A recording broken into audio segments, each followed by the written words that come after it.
ನಮಸ್ತೆ ನನ್ನ ಪ್ರಿಯ ವೀಕ್ಷಕರೇ, ನಮ್ಮ ಲಕ್ಷ ಚಾನಲ್ಗೆ ಸ್ವಾಗತ.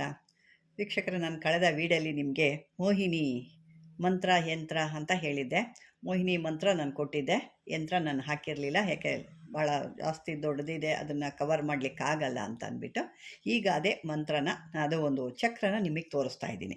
ಇದ್ರ ಬಗ್ಗೆ ನಾನು ಆಗಲೇ ಹೇಳಿದೆ ಹೆಂಗೆ ಮಾಡಬೇಕು ಏನು ಅಂತ. ಆದರೂ ನಾನು ಇನ್ನೊಂದು ಬಾರಿ ಕೂಡ ಹೇಳ್ತೀನಿ ನಿಮಗೆ, ಯಾಕೆ ನೀವು ಕನ್ಫ್ಯೂಸ್ ಮಾಡ್ಕೊಳ್ಳೋದು ಬೇಡ, ನಮ್ಮ ವೀಕ್ಷಕರು ಮಾಡ್ಕೊಳ್ಳೋದಿದ್ರೆ ಕರೆಕ್ಟಾಗಿ ಮಾಡ್ಕೊಳ್ಳಿ ಅಂತ. ಮತ್ತು ಇನ್ನೊಂದು ಮಾತು ಕೂಡ ಹೇಳ್ತಾ ಇದ್ದೀನಿ, ಇದನ್ನು ಸಾಧಕರು ಮಾತ್ರ ಮಾಡ್ಕೊಳ್ಳೋಕ್ಕೆ ಸಾಧ್ಯ. ಸುಮ್ಮನೆ ಏನೂ ಗೊತ್ತಿಲ್ಲದೆ ವಿಡಿಯೋ ನೋಡಿಕೊಂಡು ಅಥವಾ ನೀವು ಮೊಬೈಲ್ ನೋಡಿಕೊಂಡು ಬುಕ್ಸ್ ನೋಡಿಕೊಂಡು ಮಾಡಿಕೊಂಡ್ರೆ ಯಾವುದೇ ರೀತಿ ಸಕ್ಸಸ್ ಆಗಲ್ಲ. ಯಾಕೆಂದರೆ ಸಿದ್ಧಿ ಆಗಿರಬೇಕಿದು. ಒಂದೇ ಮಂತ್ರ ಅಲ್ಲ, ಸಾಕಷ್ಟು ಮಂತ್ರಗಳು ನೀವು ಹೇಳಿ ಸಿದ್ಧಿ ಆದಾಗ ನಿಮಗೆ ಅದ್ರ ಪವರ್ ಇರುತ್ತೆ. ಆವಾಗ ಇದನ್ನು ನೀವು ಮಾಡ್ಕೋಬೋದು. ಸುಮ್ಮನೆ ಎಲ್ಲರೂ ಮಾಡ್ತೀವಿ, ಕೆಲಸ ಆಗಲಿಲ್ಲ ಅನ್ನೋಕ್ಕೆ ಹೋಗಬೇಡಿ. ಸುಮ್ಮನೆ ಯಾಕೆ ಸಮಯ ವೇಸ್ಟ್ ಆಗುತ್ತೆ. ನೀವು ಒಂದು ದೀಕ್ಷೆನೋ ಅಥವಾ ಗುರು ಓದೋದು ಒಂದು ಇದನ್ನು ಮಾಡಿಕೊಂಡು ಒಂದು ದಕ್ಷಿಣೆ ಕೊಟ್ಟು ಯಾರಿಗಾದ್ರೂ ಒಂದು ನೀವು ಮಾಡ್ಕೋಬೋದು. ಗುರುದಕ್ಷಿಣೆ ಅಂತ ಕೊಟ್ಟು ಅವ್ರ ಕಡೆಯಿಂದ ಆಶೀರ್ವಾದ ತೊಗೊಂಡಾಗ ನಿಮಗಿದು ಸಿದ್ಧಿ ಅಂತ ಆಗುತ್ತೆ. ನೀವು ಎಲ್ಲ ಏನೂ ಇಲ್ದಂಗೆ ಸುಮ್ಮನೆ ಕೂತತ್ರ ಎಲ್ಲ ಬರಬೇಕು, ಅದಕ್ಕೂ ನಾನು ₹1 ನಾನು ಖರ್ಚು ಮಾಡಲ್ಲ ಅನ್ನೋದಿದ್ರೆ ವೀಕ್ಷಕರೇ, ಇದೆಲ್ಲ ಯಾವುದೂ ಸಿದ್ಧಿ ಆಗಲ್ಲ. ಏಕೆಂದರೆ ಅವ್ರ ಆಶೀರ್ವಾದ ನಿಮಗೆ ಬೇಕೇ ಬೇಕು. ನಾನು ಸಾಕಷ್ಟು ವಿಡಿಯೋದಲ್ಲಿ ಹೇಳಿದ್ದೀನಿ ನಿಮಗೆ. ಅಂದರೆ ಇದುವರೆಗೆ ಯಾರೂ ಅದನ್ನು ಫಾಲೋ ಮಾಡಿದಿರೋ ಬಿಟ್ಟಿದ್ರೆ ನನಗೆ ಗೊತ್ತಿಲ್ಲ.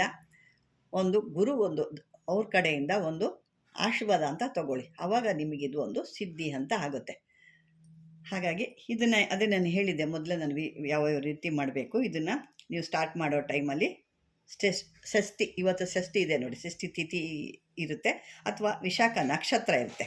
ನಾನು ಷಷ್ಠಿ ತಿಥಿ ಹೇಳ್ತಾ ಇದ್ದೀನಿ ಅಥವಾ ವಿಶಾಖ ನಕ್ಷತ್ರ. ಇದನ್ನು 2 ನಕ್ಷತ್ರದಲ್ಲಿ ನೀವು ಯಾವತ್ತಾರು ಮಾಡ್ಬೋದು. ಇದನ್ನು ಮಾಡ್ಕೊಳ್ಳೋಕ್ಕೆ ನೀವು ಮೊದಲು ಹೇಳಿದ್ದು ಇನ್ನೊಂದು ಭಾಗ ಕೂಡ ಹೇಳ್ತೀನಿ, ಯಾಕೆ ನಿಮ್ಗೆ ಅರ್ಥ ಆಗೋದಿಲ್ಲ ಅಂತ ಅನ್ನೋ ಉದ್ದೇಶಕ್ಕೆ. ಇದಕ್ಕೆ ಸ್ನಾನ ಎಲ್ಲ ಮಾಡ್ಕೆ, ಅಂದರೆ ಸೂರ್ಯೋದಯ ಕಾಲಕ್ಕೆ ನೀವು ಸ್ನಾನ ಮಾಡ್ಕೊಂಡು ಶುದ್ಧರಾಗಿ ಒಳ್ಳೆ ಬಟ್ಟೆಗಳು ಧರಿಸ್ಕೊಂಡು ಒಂದು ಪೂರ್ವ ಮುಖವಾಗಿ ಕೂತ್ಕೋಬೇಕು. ಪೂರ್ವ ಮುಖವಾಗಿ ಕೂತ್ಕೊಂಡು ಮತ್ತೆ ಇನ್ನೊಂದು ಏನಪ್ಪ ಅಂದರೆ, ನೀವು ಹಣೆಗೆಲ್ಲ ವಿಭೂತಿನ ಧರಿಸ್ಕೊಂಡಿರ್ಬೇಕು. ಯಾಕೆ ಇದು ಎಲ್ಲ ಮೋಹಿನಿ ಅಂತಲೇ ಶಿವನಿಗೆ ಸಂಬಂಧಪಟ್ಟಿದ್ದು. ಹಾಗಾಗಿ ನೀವು ಇದನ್ನು ಒಂದು ವಿಭೂತಿನೆಲ್ಲ ಹಣೆಯಲ್ಲಿ ಒಂದು ಧಾರಣೆ ಮಾಡಿಕೊಂಡು ಇದಕ್ಕೆ ಪಂಚಲೋಹದ್ದು ಒಂದು ತಗಡು ತಗೋಬೋದು. ಪಂಚಲೋಹ ಸಿಗಲಿಲ್ಲ ಅಂದರೆ ಮಾಮೂಲಿ ನಾವು ಬರೆಯುವಂಥ ತಗಡು, ತಾಮ್ರದ ತಗಡು, ಯಂತ್ರ ಬರಿತೀವಲ್ಲ ಆ ರೀತಿ ತಗಡು, ಅಂದರೆ ಪಂಚಲೋಹ ತೊಗೊಂಡ್ರೆ ಒಳ್ಳೆಯದು. ಸಿಗಲಿಲ್ಲ ಅಂದರೆ ಇದನ್ನೇ ತಗೊಳ್ಳಿ. ಅಂದರೆ ನೀವು ಇದನ್ನು ಆ ತಗಡು ತೊಗೊಂಡು ಹಂಗೆ ತೊಗೊಂಡು ಬರೀಬಾರ್ದು, ಯಾವುದೇ ರೀತಿ ಸಿದ್ಧಿ ಆಗಲ್ಲ. ಅದನ್ನು ಚೆನ್ನಾಗಿ ತೊಳಿಬೇಕು, ಶುದ್ಧ ಮಾಡಿ. ಅದು ನೀರು, ಮತ್ತೊಂದು ಸರಿ ಅರಿಶಿಣದ ನೀರು, ಮತ್ತೊಂದು ಸರಿ ಪನ್ನೀರು ಅಂದರೆ ರೋಸ್ ವಾಟ್ರು, ಪನ್ನೀರು ಅಂದರೆ ರೋಸ್ ವಾಟ್ರು, ಅದರಲ್ಲಿ ಒಂದು ಸರಿ ತೊಳೆದು ತದನಂತರ ಮತ್ತೆ ಶುದ್ಧವಾದ ಗಂಗಾ ಜಲದಲ್ಲಿ ತೊಳೆದು ಇದನ್ನು ಶುದ್ಧ ಮಾಡ್ಕೋಬೇಕು. ಇದಕ್ಕೆ ನಾನು ಇನ್ನೊಂದು ದಿವಸ ಇದ್ರ ಬಗ್ಗೆನೇ ಹೇಳ್ತೀನಿ. ಯಾಕೆ ಅಂದರೆ ಈ ತಗಡುಗಳು ನೀವೇನು ಎಂದು ಬರಿತೀರಲ್ವ, ಅದನ್ನು ಯಾವ ರೀತಿ ಮಾಡಬೇಕು, ಯಾವ ರೀತಿ ಇಟ್ಕೋಬೇಕು, ಎಷ್ಟೆಷ್ಟು ಟೈಮಿಂಗ್ ನೀವು ಅದನ್ನು ತೊಳೆದು ಶುದ್ಧ ಮಾಡಿ ಇಟ್ಕೋಬೇಕು. ಕೆಲವರು ಹಿಂಗೆ ತೊಳೆದು ಹಿಂಗೆತ್ತಿ ಹಿಂಗೆ ಇಟ್ಬಿಡ್ತಾರೆ, ಅದು ಹಾಗಲ್ಲ. ಅದಕ್ಕೆ ಒಂದು ರೀತಿ ರಿವಾಜು ಅಂತಿರುತ್ತೆ. ಆ ರೀತಿ ಮಾಡಿದಾಗ ನೀವೇನು ಬರೀತಿರಲ್ವ ಆ ಒಂದು ಯಂತ್ರ ತಗಡುಗಳಲ್ಲಿ ಅದರಲ್ಲಿ ಅಷ್ಟು ಪವರ್ ಬರುತ್ತೆ. ನೀವೇನಿಲ್ಲ ಸುಮ್ಮನೆ ನೀರಲ್ಲಿ ಹದ್ದಿ ಎತ್ತಿಕ್ಬಿಟ್ಟಾಗ ಏನೂ ಇಲ್ಲ ಅದರೊಳಗಡೆ, ಅದೇ ಶುದ್ಧ ಇಲ್ಲ ಅಂದಮೇಲೆ ನೀವು ಮಾಡುವಂಥ ಯಂತ್ರ ಮಂತ್ರಗಳು ಎಲ್ಲಿ ಶುದ್ಧ ಆಗುತ್ತೆ, ಎಲ್ಲಿ ಅದಕ್ಕೆ ಪವರ್ ಬರುತ್ತೆ.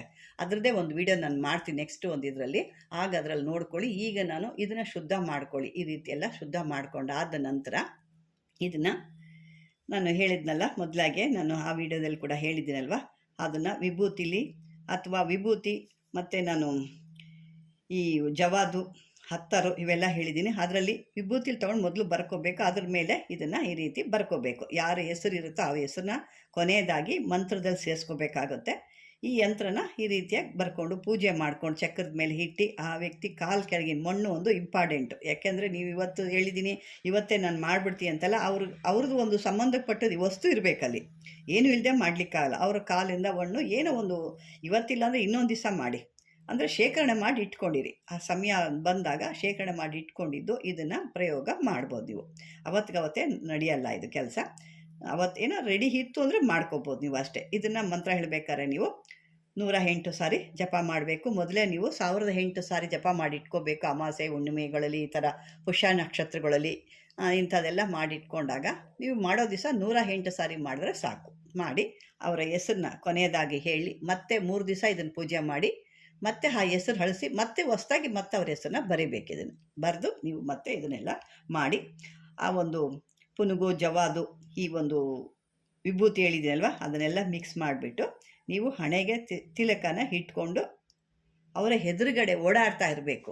ಅವರ ಮುಖ, ನಿಮ್ಮ ಮುಖನ ಅವರು ಒಂದು ಬಾರಿ ಆದರೂ ನೋಡಬೇಕು. ಆವಾಗ ಅಲ್ಲಿ ಅಟ್ರಾಕ್ಷನ್ ಅಂತ ಆಗುತ್ತೆ, ಅಥವಾ ವಶ ಅಂತ ಆಗುತ್ತೆ. ಮತ್ತು ಯಾವುದೋ ಕೆಟ್ಟ ಬೇರೆ ಬೇರೆ ಸಂಸಾರಗಳಿಗೆಲ್ಲ ಕೆಟ್ಟದಾಗಿ ನೀವು ಹಾಳು ಮಾಡೋ ಥರ ಎಲ್ಲ ಹೋಯಿತು ಅಂದರೆ ಇದು ಯಾವುದೇ ರೀತಿ ಕೆಲಸ ಮಾಡಲ್ಲ, ಮತ್ತು ಇದೆಲ್ಲ ನಿಮಗೆ ತಿರ್ಕೊಳ್ಳುತ್ತೆ. ಇದೊಂದು ನಿಮ್ಮ ಒಂದು ಗಮನದಲ್ಲಿರಲಿ. ಏನೋ ಒಂದು ಯಾರಿಗೋ ಏನೋ, ಏಕೆ ನನಗೂ ಸಾಕಷ್ಟು ಜನ ಕೇಳ್ತಾರೆ, ಯಾವುದ್ಯಾವುದೋ ಬೇರೆ ರೀತಿಲಿ ಕೇಳ್ತಾರೆ. ಹೆಂಡ್ತಿ ಇರ್ತಾಳೆ, ಒಬ್ಬಳಲ್ಲ ಇಬ್ಬರು ಇರ್ತಾರೆ, ಮೂರನೇವ್ರನ್ನ ನನಗೆ ವಶೀಕರಣ ಮಾಡಿಕೊಡಿ, ಹೆಂಡ್ತಿ ಇದ್ದಾಳೆ, ಅವಳನ್ನ ಭಾಳ ದಿನ ಇಷ್ಟಪಟ್ಬಿಟ್ಟಿದೆ, ಅವಳು ಇಷ್ಟ ನನಗೆ, ಅವಳನ್ನ ರೆಡಿ ಮಾಡಿಕೊಡಿ, ಈ ರೀತಿ ಎಲ್ಲ ಕೇಳ್ತಾರೆ. ಅದನ್ನು ನೀವು ಕರೆಕ್ಟಾಗಿ ವಿಮರ್ಶೆ ಮಾಡಿ, ಅವ್ರು ನಿಜ ಹೇಳ್ತಾರಾ ಸುಳ್ಳು ಹೇಳ್ತಾರೆ. ಯಾಕೆ ನಾನು ಇಂಥದ್ದು ಯಾವುದೂ ಮಾಡಿಕೊಡಲ್ಲ. ಯಾಕೆಂದರೆ ನಮ್ಗೆ ಅವ್ರು ಮಾತಾಡ್ತಾರೆ, ಕೆಲವರಂತೂ ಓಪನಾಗೆ ಹೇಳ್ತಾರೆ, ಕೆಲವರಂತೂ ಸುಳ್ಳು ಹೇಳ್ತಾರೆ. ಹಾಗಾಗಿ ನಾನು ಅಂಥವು ಕೂಡ ಇದುವರೆಗೂ ನಾನು ಯಾರಿಗೂ ಮಾಡಿಕೊಟ್ಟಿಲ್ಲ. ಹಾಗಾಗಿ ನೀವು ಕೂಡ ಒಂದು ಅನ್ಯಾಯದ ಕೆಲಸ ಯಾವುದು ಮಾಡಬಾರ್ದು. ಗಂಡ ಹೆಂಡತಿ ಪಾಪ ಹೊಂದಾಣಿಕೆ ಇಲ್ಲ, ಬಿರುಕು ಬಿಟ್ಟಿದೆ ಅಂದಾಗ ಮಾಡ್ಕೊಳ್ಳಿ. ಅಥವಾ ನಿಮಗೆ ಯಾರ ಸಹಾಯ ಮಾಡಬೇಕು, ಅವರಿಂದ ನಿಮ್ಮ ಸಹಾಯ ಆಗಬೇಕು, ಒಂದು ಜೀವನ ನಡಿಬೇಕು, ಅವರು ನಿಮ್ಮ ಸಹಾಯ ಆಗ್ತಾ ಇಲ್ಲ ಅಂದರೆ ಅವ್ರು ಒಳ್ಳೆ ರೀತಿಯಲ್ಲಿ ನೀವು ಮಾಡ್ಕೊಳ್ಳಿ. ಇಂಥದಕ್ಕೆ ಇದು ಬರುತ್ತೆ ಅಂತ ಹೇಳ್ತಾ ನಾನು ಮೊದಲೇ ಹೇಳಿದ್ದೀನಿ. ನೀವು ಯಾರು ಇದಕ್ಕೆ ಆದಷ್ಟು ಶೇರ್ ಮಾಡ್ತಿರೋ, ಸಬ್ಸ್ಕ್ರೈಬರ್ ತೋರಿಸ್ತಿರೋ, ಲೈಕ್ ಮಾಡ್ತಿರೋ, ಇಷ್ಟು ನನಗೆ ಬಂದಾಗ ನಿಮಗೆ ನಾನು ಇದಕ್ಕೆ ಸಂಬಂಧಪಟ್ಟ ಒಂದು ಬುಕ್ಸ್ನ ಯಾರು ಹೆಚ್ಚಾಗಿರೋ ಅಂಥದ್ದು ನನಗೆ ಆ ಲೈಕು ಸಬ್ಸ್ಕ್ರೈಬರ್ ಎಲ್ಲ ಬರುತ್ತೋ ಅಂಥವ್ರಿಗೆ ನನ್ನ ಕಡೆಯಿಂದ ಒಂದು ಬುಕ್ಸು ಸಂಬಂಧಪಟ್ಟದ್ದು ಕೊಡ್ತೀನಿ ಅಂತ ಹೇಳಿದ್ದೀನಿ. ಅದೇ ರೀತಿ ನೀವು ಇನ್ನು ಮುಂದೆ ಮಾಡ್ಕೊಳ್ತಾ ಬನ್ನಿ ಅಂತ ಹೇಳ್ತಾ, ಈ ಒಂದು ವಿಡಿಯೋ ನಿಮ್ಗೆ ಇಷ್ಟವಾಗಿ ಲೈಕ್ ಮಾಡಿ, ಶೇರ್ ಮಾಡಿ, ಆದಷ್ಟು ಸಬ್ಸ್ಕ್ರೈಬರ್ ಆಗಿ. ಯಾರು ಹೊಸ್ದಾಗಿ ನೋಡ್ತಿರ್ತೀರೋ ಅವರು ಸಬ್ಸ್ಕ್ರೈಬರ್ ಮಾಡ್ಕೊಳ್ಳಿ ಅಂತ ಹೇಳ್ತಾ, ಇದುವರೆಗೂ ನನ್ನ ವಿಡಿಯೋ ನೋಡಿದ್ದಕ್ಕೆ ಧನ್ಯವಾದಗಳು ವೀಕ್ಷಕರೇ.